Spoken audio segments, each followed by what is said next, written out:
I wanted to go over It's the 5%. yeah, get to the point. You can evaluate that one. Did find a manual speech. I just want to sort of take my program in a whole other direction this morning. I want to give you a testimony, a very powerful testimony, something that happened to me recently. And it'll prove the power that Toastmasters has, the effect that it's had on my life.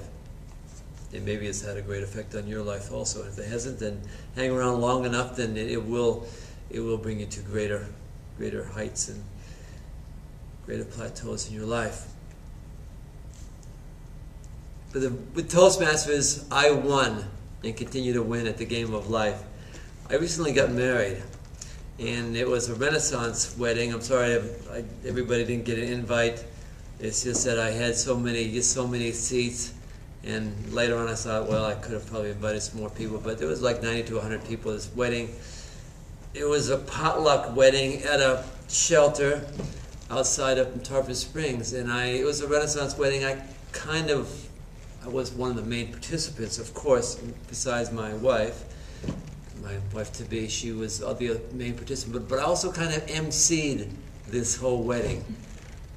And it was very unique in the fact that one of the most unique parts of this wedding was the fact that I was like about 97% confident through this whole experience, even with all these many people.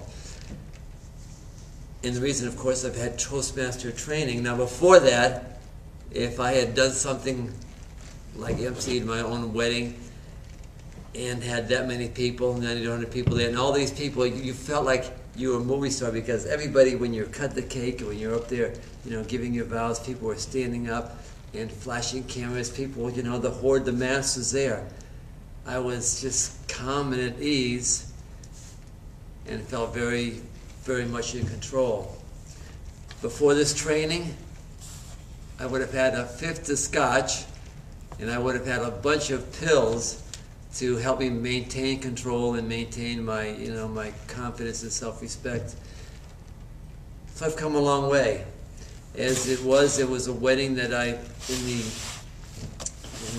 agenda, not the agenda, but the letter that went out, the invite that went out, that we weren't having alcohol, and so there was no alcohol at this party, and so it's quite an accomplishment for somebody who would have run or hidden from such a challenge. But I've come a long way in Toastmasters International, and I thank the program for, being there for me, and also me being there for everybody else in the program.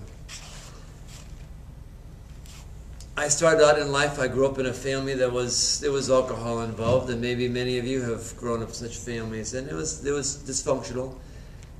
And I remember before I left home, I had smashed out 3 vehicles. By the time I had graduated, I had smashed out 3 vehicles.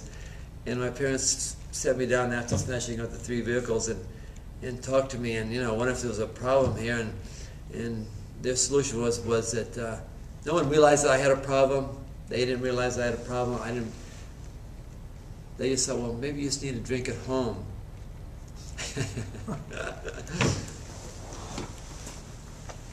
I saw my parents, drunk, fall down and like that. But like I say, many families from New England, we were hard workers. Alcohol was always, part of the agenda at many gatherings.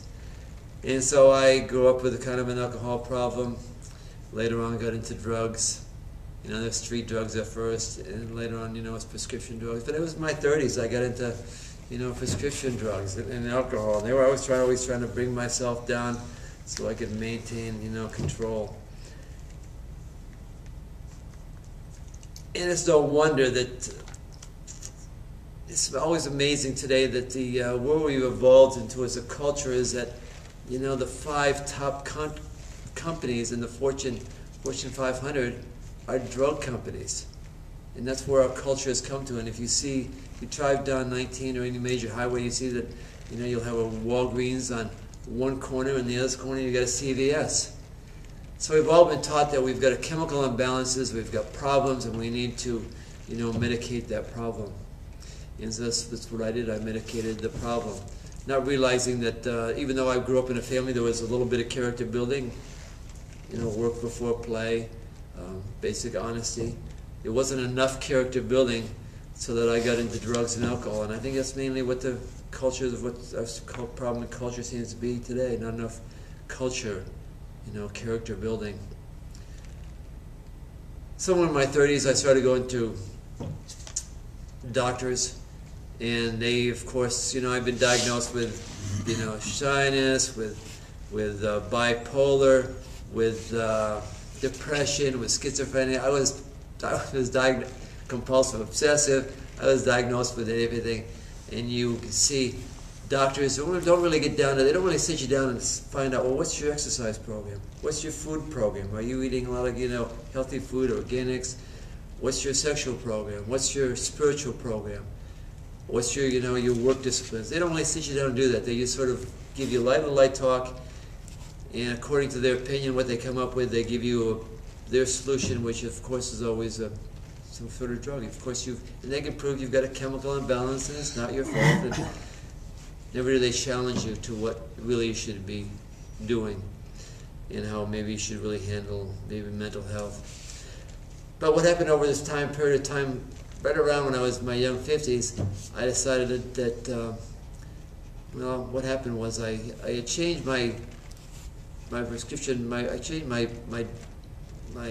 insurance program a couple times, and all of a sudden I found myself, I changed the program, and I found myself with a new insurance program, and the insurance salesman really didn't tell me what I was going to need, and I ended up having to spend that $350, $400 a month out of my own pocket.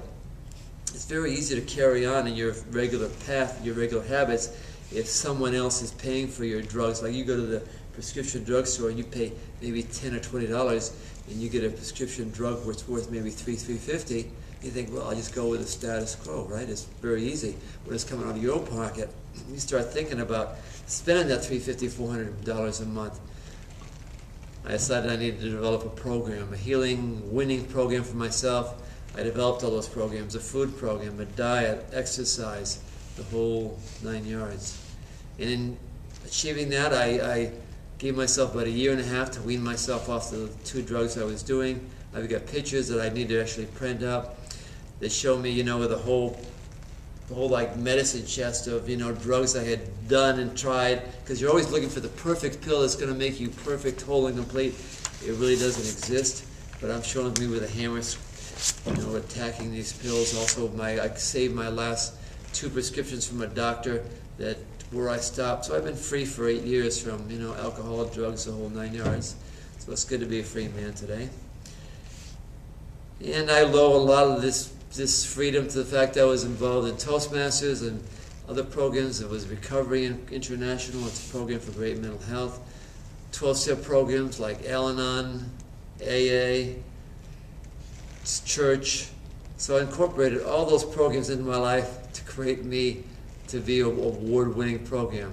And all I can say is, my final words are this.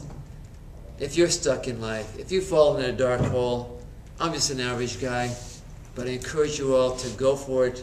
You can be free, you can be whole, you can be complete, and you don't have to take the alcohol and drug path. Thank you.